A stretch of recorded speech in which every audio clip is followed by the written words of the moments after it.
शुभ मध्याह्न बच्चों, मैं अशोक कुमार देहरी आपका हिंदी विषय आचार्य आज की कड़ी में आप सबका स्वागत करता हूं। आज हम कक्षा 12वीं विषय हिंदी आरोह भाग 2 के अंतर्गत देखेंगे पाठ छोटा मेरा खेत, जिसे लिखा है उमाशंकर जोशी ने।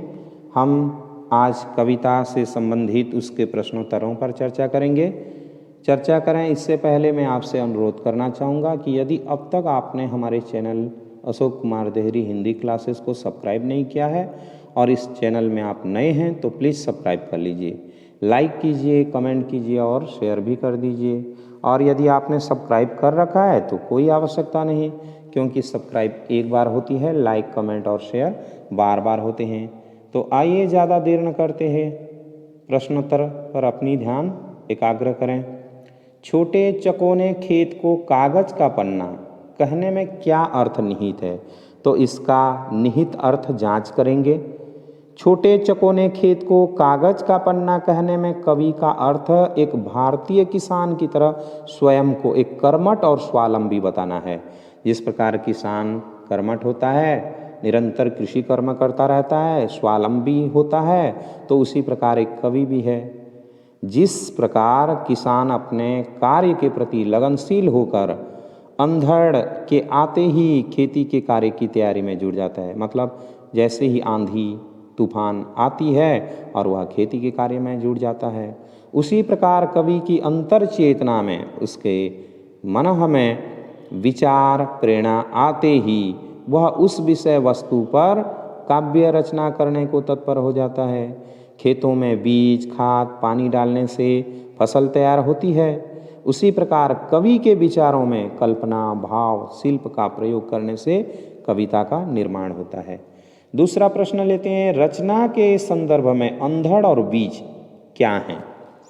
अंधड़ और बीज वैसे कृषि कर्म के संदर्भ में तो हम जानते हैं, परंतु यहाँ देखेंगे रचना के संदर्भ में अंधड़ और बीज का क्या अर्थ होगा। भिन्न भिन्न प्रयोगार्थ अर्थ बदल जाते हैं, तो यहाँ पर हम अंधड़ और बीज के लिए जो अर्थ है उसे देखेंगे। रचना के संदर्भ में अंधड़ विचारों की संवेदना है, प्रेरणा का स्रोत है, जो विशेष विषय वस्तु पर कवि को गहराई से सोचने और उसे शब्दों और पंक्तियों में पिरोने को मजबूर कर देती है। बीज वह विशेष विषय वस्तु होती है जिसके बारे में कवि पूरी चेतना के साथ भाव के संयोग से शिल्प में अलंकारों बिंबों प्रतीकों के सामंजस्य से शब्द व पंक्ति रूप प्रदान करता है और काव्य रचना गतिशील हो जाती है। अगला प्रश्न है, रस का अक्षय पात्र से कवि ने रचना कर्म की किन विशेषताओं की ओर इंगित किया है? तो रस का अक्षय पात्र से कवि ने रचना कर्म के भाव सौंदर्य और शिल्प सौंदर्य की विशेषताओं की ओर इंगित किया है। इसमें किसी रस विशेष की विषय वस्तु को उसके भाव का अद्भुत और असीम आनंद दिलाने के लिए शब्दों और वर्णों के अलंकारिक प्रयोग, बिंब और प्रतीकों का समायोजन, शब्द युग्मों एवं क्रमबद्धता के कारण कविता पढ़ने सुनने और अनुभूति में उस रस विशेष के अनुरूप हृदय स्पर्शी एवं सुकुनता प्रदान करती है। वह कभी भी समाप्त नहीं होती, जितनी भी बार पढ़ी सुनी जाए, कभी भी कितने ही वर्षों बाद पढ़ी या सुनी जाए, उसमें वही रसास्वादन होता है जो पूर्व में या आरंभ में था और मन प्रफुल्लित हो जाता है। व्याख्या करें, शब्द के अंकुर फूटे पल्लव पुष्पों से नमित हुआ विशेष, और दूसरा है रोपाई क्षण की कटाई अनंतता की, लुटते रहने से जरा भी नहीं कम होती। तो यहाँ पर शब्द के अंकुर फूटे पल्लव पुष्पों से नमित हुआ विशेष एक भाव इसका है, और दूसरा है रोपाई क्षण की कटाई अनंतता की, लुटते रहने से जरा भी नहीं कम होती।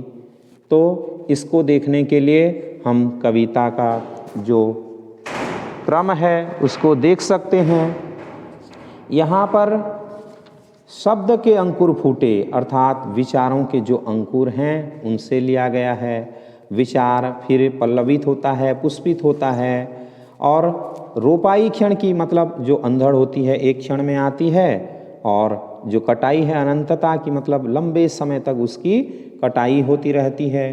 अगला हम देखेंगे कविता के आसपास शब्दों के माध्यम से जब कवि दृश्यों, चित्रों, ध्वनि योजना अथवा रूप, रस, गंध को हमारे ऐन्द्रिक अनुभवों में साकार कर देता है तो बिंब का निर्माण होता है। इस आधार पर प्रस्तुत कविता से बिंब की खोज करें। तो बिंब की खोज करेंगे। इस कविता में कई तरह के बिंबों का निर्माण हुआ है जो निम्नलिखित है। अगर चाक्षुक्त बिंब की बात करें तो छोटा मेरा खेत चकोना, कागज का एक पन्ना, कोई अंधड़ कहीं से आया, शब्द के अंकुर फूटे, पल्लव पुष्पों से नमित, झूमने लगे फल, नभ में पाती बंधे बगुलों की पाखें, तैरती सांझ की सतेज श्वेत काया, कजरारे बादलों की छाई नभ छाया। ये सब क्या हैं? तो आँखों देखी जाने वाली बिंब योजनाएं हैं। अगला है आस्वाद बिंब, जिसको हम स्वाद ले सकते हैं, चख सकते हैं। कल्पनाओं के रसायनों को पी गया बीज निशेष, अमृत धाराएं फूटती, ये हैं आस्वाद बिंब। इसको हम क्या करते हैं? ग्रहण करते हैं, हम रसास्वादन करते हैं। अगला प्रश्न है, जहाँ उपमेय में उपमान का आरोप हो रूपक कहलाता है। इस कविता में से रूपक का चुनाव करें। तो यहाँ पर जो रूपक हैं उन वाक्य समूहों को देखते हैं, जैसे भावों रूपी आंधी, विचार रूपी बीज, पल्लव पुष्पों से नमित हुआ विशेष, कजरारे बादलों की छाई नभ छाया, तैरती सांझ की सतेज श्वेत काया। ये सब क्या हैं? तो कुछ उपमान हैं और इन्हीं को देख करके हम कह सकते हैं कि यहाँ पर रूपक अलंकार का प्रयोग हुआ है। अगला है कला की बात। बगुलों के पंख कविता को पढ़ने पर आपके मन में कैसे चित्र उभरते हैं? उनकी किसी भी अन्य कला माध्यम से अभिव्यक्ति करें।